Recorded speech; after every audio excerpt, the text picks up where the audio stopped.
Hi, I'm Tony Williams, and this is Brooklyn Savvy.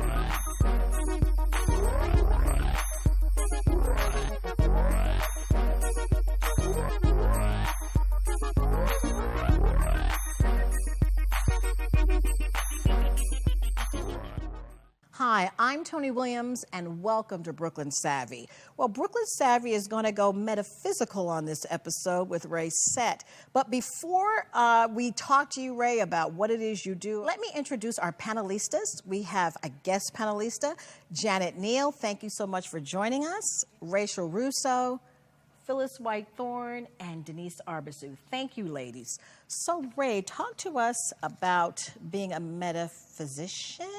A metaphysician is an aspect of it. I first and foremost consider myself to be really a spiritualist. And so what is that? All that I do, all that I am, is really based on spirituality. My understandings, my knowings, also the awareness that I have with the connection of the spirit realm that actually every one of us does have. So when you're talking about spiritual, how does this tie into religion? Meaning, are you a religious person as well, or you see a distinction between the two? I believe that spirituality really is where we came from. And this is just my understanding and my learning throughout my adult life. And religion was really created by humanity. True spirituality is really all about nature, the connections with nature, that which exists in the natural world. It's also part of the metaphysical, as we said, that goes really beyond the physical. So in our conversations, you have talked about vibrations and how everything vibrates. Talk to our audience about what that means. Like thoughts vibrate, or, you know, who we are has an energy around it. What does that mean? Everything does have an energy. Everything does have a vibration. Everything is created from atoms, molecules. If you look at a molecule, it vibrates. Right. We are composed of those atoms and those molecules. We're also composed of everything that has been created in the universe.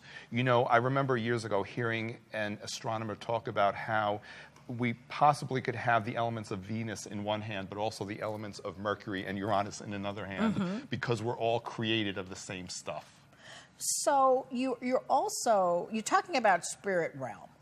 Now, give us an example of what that means to you. Meaning, you're a spiritualist. How did you become this? Did you have training?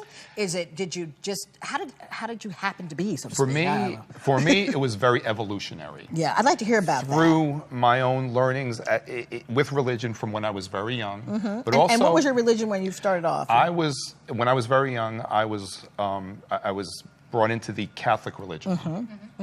And throughout my life, I've allowed myself to explore beyond that. I've allowed myself to really be open to other alternative understandings and knowings, other religions, if you will, other philosophies of spirituality and really the human existence, if you will.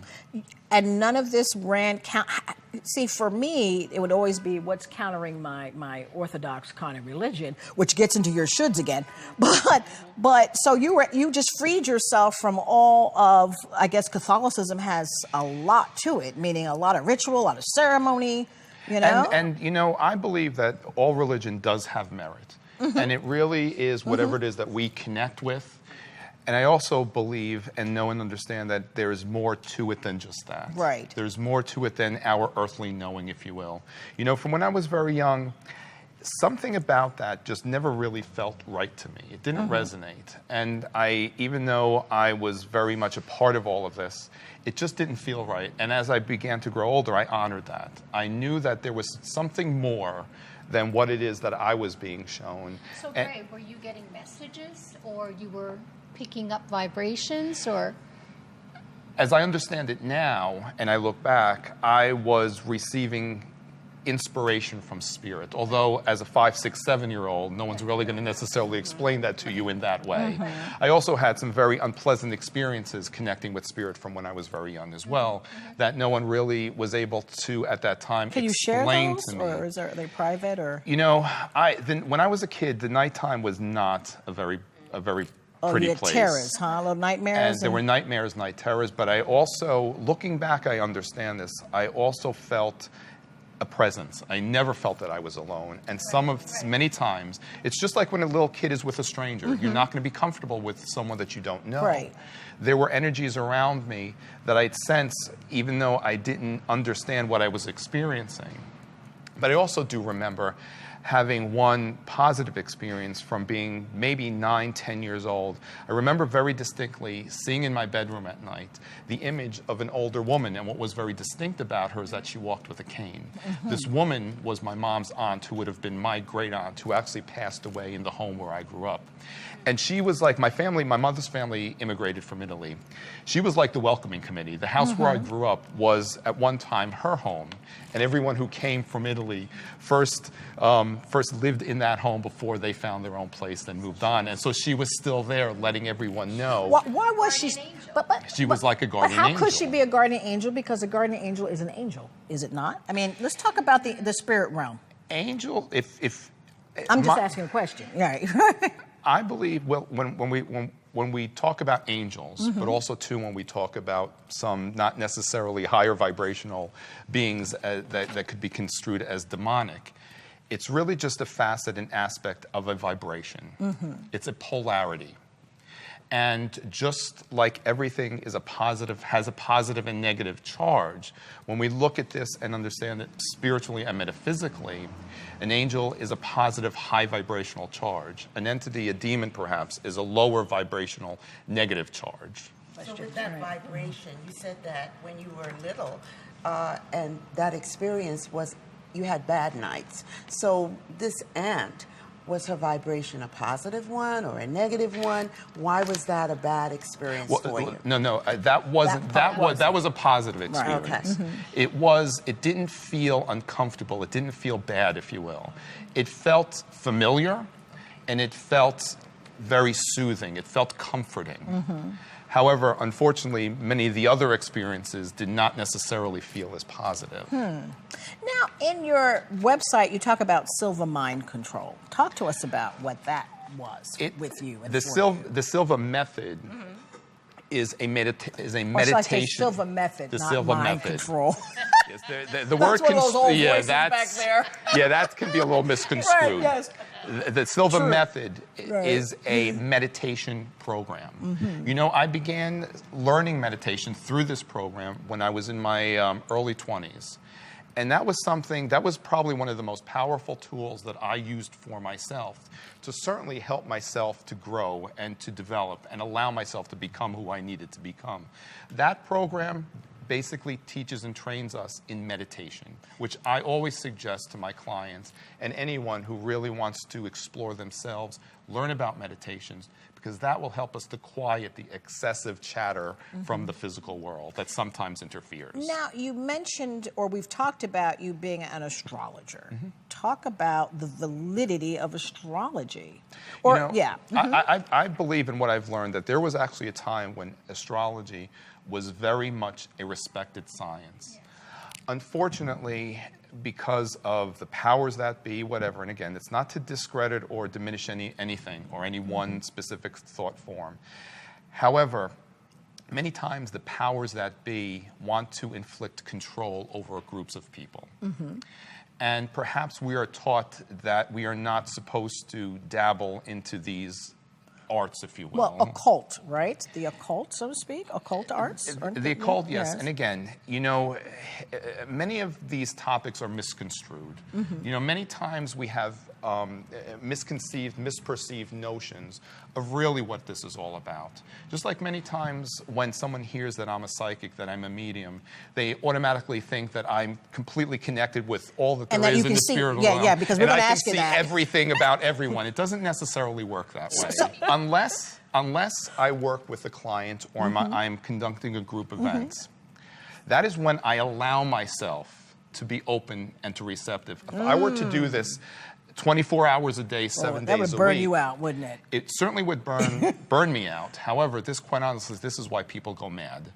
When there's these extreme imbalances between the physical and the metaphysical, if you will. Let's talk about that a little more. What do you Sure. mean? I want to understand that a little bit better. Many the imbalance. times when an individual displays characteristics of, say insanity, Quite honestly, and this is all spiritual and metaphysical and how I understand it, there are imbalances with the physical realm and the spiritual realm.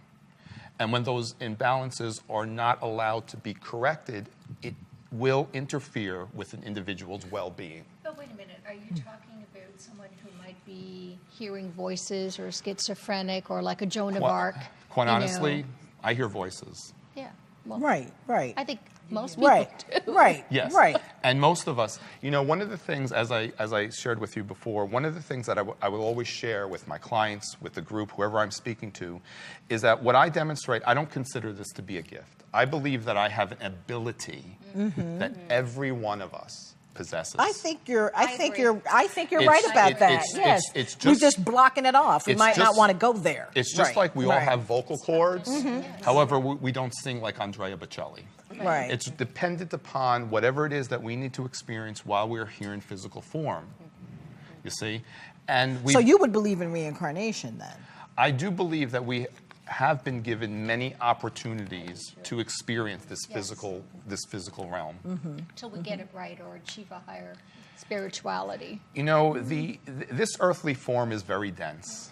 It is. It's dense. The spirit right. realm Yeah, the body dense. is very right. light. You see, I equate these vibrations to the colors of the rainbow. The colors of the rainbow that we can see connect with the physical world. And we look on either side of the spectrum, we have infrared and ultraviolet that we can't see with the physical eyes. Right. The angels, if you will, exist in the ultraviolet. The lower forms of vibration exist in the infrared. So you're saying that everything is around at all times. It's just what we are open to perceiving.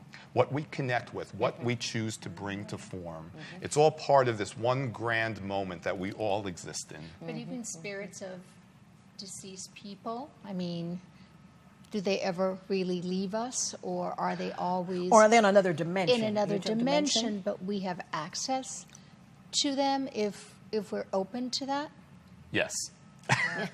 I believe I that clearly our, believe our that. loved ones, Yes. we never lose those connections. And I also believe and understand that once we transcend the physical world, we are connected to all that is, if you will. I remember it was funny on my dad's birthday, and my daughter didn't know it was my father's birthday. And she said to me, and it was this year that she said it, she says, "I smell Granddaddy." Wow. I said, "Adrian, do you know Granddaddy died, today?" And that to me was just, I felt that was a visit. Absolutely. That was a visit. Yeah. So that's why I'm like, this idea that we die and we rise up at a point in time. Not quite sure, huh? I'm a Christian though. But then again, you got to open that, we don't want to put the spirit in a box either. Absolutely Right, not. but maybe box. that's it. Maybe that's the gift that we all have, and that it's whatever you want it to be, and as long as you achieve that higher level and lead your life the pure way. I mean, maybe that's it. See, I believe that we are constantly creating and co-creating with spirit. Co-creating. Absolutely. Talk to That's us the about key. what co-creating means to you. Co-creating is our free will in connection with spirit and the inspiration that comes to every one of us from the spirit realm. We are not void of that inspiration from spirit. We're only not necessarily taught to recognize, just as your daughter did. That's how spirit connects with us in very subtle, loving, gentle ways. And I also had another experience when my father passed, where we saw this mist in the driveway. He hadn't passed yet. We were going to the hospital. And I remember saying to my sister, is that a ghost? Is that a spirit? But, the figure was right in the driveway where my mother always stood. And that day my dad passed. Isn't that amazing? And I Isn't that said, amazing? I don't know. And then when we walked back to the house, there was all these lotto tickets and my father on the ground and my father played. So I was like, is he telling us something? Those are messages. Yeah. Is he telling us something? No, I believe it. Absolutely. I believe all of this. And many times we discredit it. We dismiss yes, it. right, because it sometimes overwhelms you. It certainly can it very much can be overwhelming. Certainly. Right. Now, I gave you some birth dates because you're Of also an your children. astrologer. I'm a trained astrologer. Right. Yes. So if you could talk to us about astrology and what that teaches us. See, many times, we have misconceptions of what astrology really Right, is like all the about. predictive piece, We like, think yeah. about the horoscopes, if you will, in the Right, newspapers right. and magazines, which, quite honestly, it's really a misrepresentation of what astrology is all about. When you look at an astrological composition, it is based on the individual's date of birth, as well as their exact time of birth, as well as the city, the location where that individual was born. That gives us a snapshot of the exact planetary positions at that moment. My understanding of that, that's our spiritual DNA. That's the vibration that we are encoded with the moment that we come into this physical form and we take our first So that's breath. like a unique fingerprint for us that everybody's is going to be different? It's our spiritual DNA. Right. It's very, even with twins, because they're I'm a not... twin. I'm an identical twin. Because Yeah. they're not, and certainly you were not born at the exact same No, time. she's 10 minutes older than I am. There, actually, a 10-minute time window can make a significant difference. It sure has. Sorry, Tommy. really matter. It certainly does. I've heard birth order matters. It's even I've had twins who have only a few minutes time difference, and they have a different rising sign. And a rising sign is the sign that's rising up over the horizon at the moment that we are born. So that in and of itself. You know what? I have to interrupt you here. Sure, please. I was All going to good. bring you in. Yeah, I mean, people think that horoscopes and astrology, it's all BS, but they don't really know their sun sign and their rising sign. Can you talk about how that plays in? Because Or their I'm sorry, aspects the or their rising, houses. the ascending, the When- moon sign, they have to know all that stuff. When Even that's not enough from what you were Since saying. it's inaccurate and they don't know. Well, when you're looking at an astrological composition, as I said, it's very unique to the individual. There's a moon sign, there's a sun sign. All the planets, all the signs are encoded in that composition.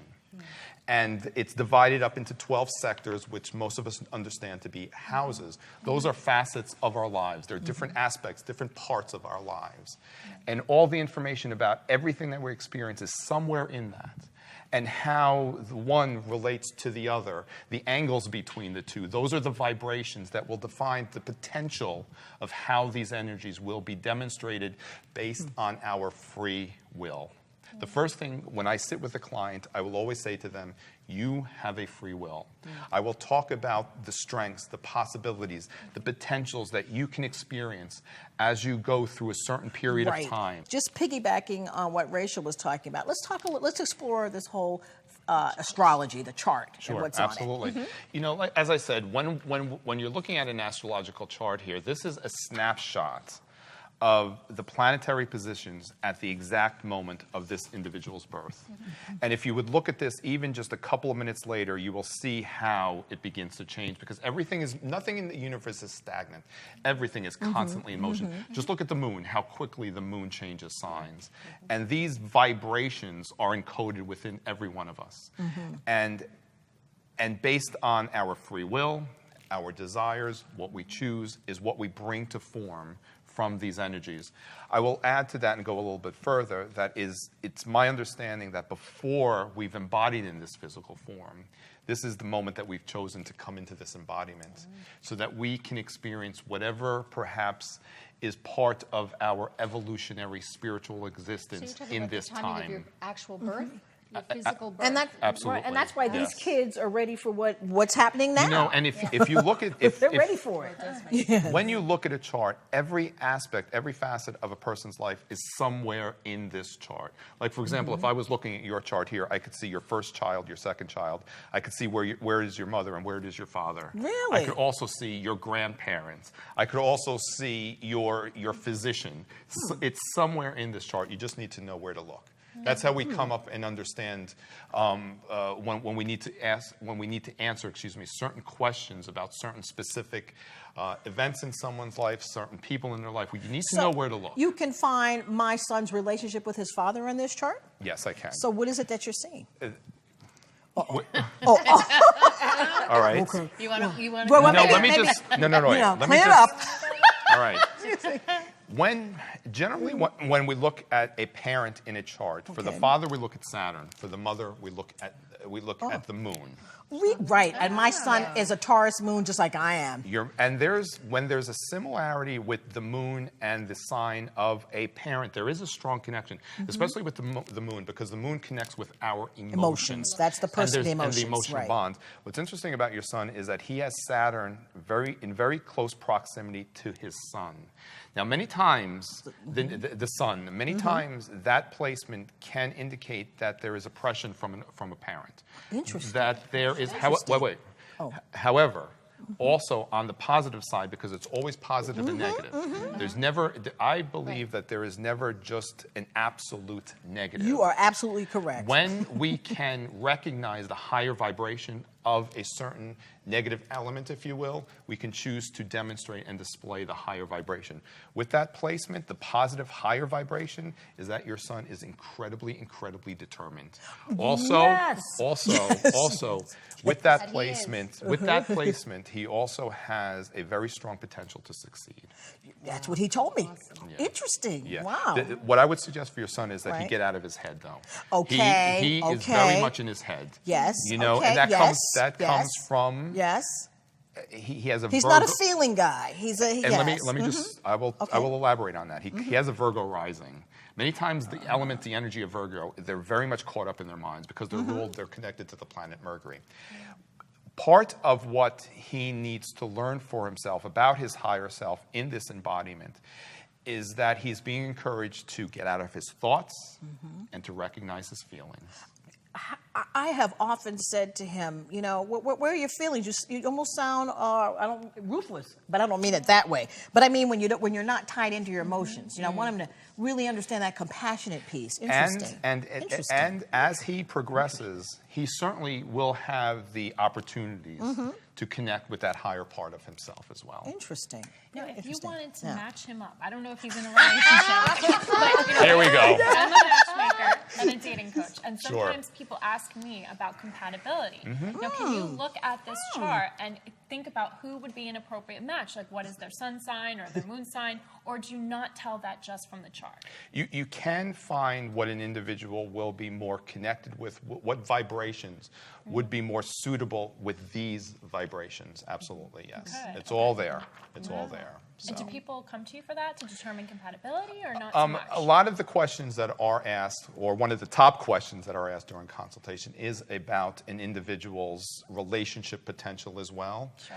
I will also go one step further with that and really talk about the individual's desire to have a relationship. Because many times someone will talk about wanting and having And they a relationship, really- and right, they do inside it may not necessarily be the case. But also, too, many times an individual, especially if they're in a transitional period in their lives, that's not necessarily the time to embark upon a relationship. You know, I will always honor what I sense and feel. I will never sugarcoat anything. I will be honest as much as I can based on my knowingness and honor what I sense and feel and trust that what I am conveying to the individual will serve them in some sort of way, even though it may not necessarily be what they want. I think we've all had experiences where we felt a presence. Absolutely. And perhaps we didn't talk about it because we didn't see it as acceptable, but I know that I had a similar experience as you did. As a child, I went down into a room that I wasn't supposed to be in because I was supposed to be going to bed. And there was a lady, looked like an angel, actually. And I have felt the presence of people, and then I'll turn. You go like this, like- and you don't see anything. Right. And I've gotten comfortable with that.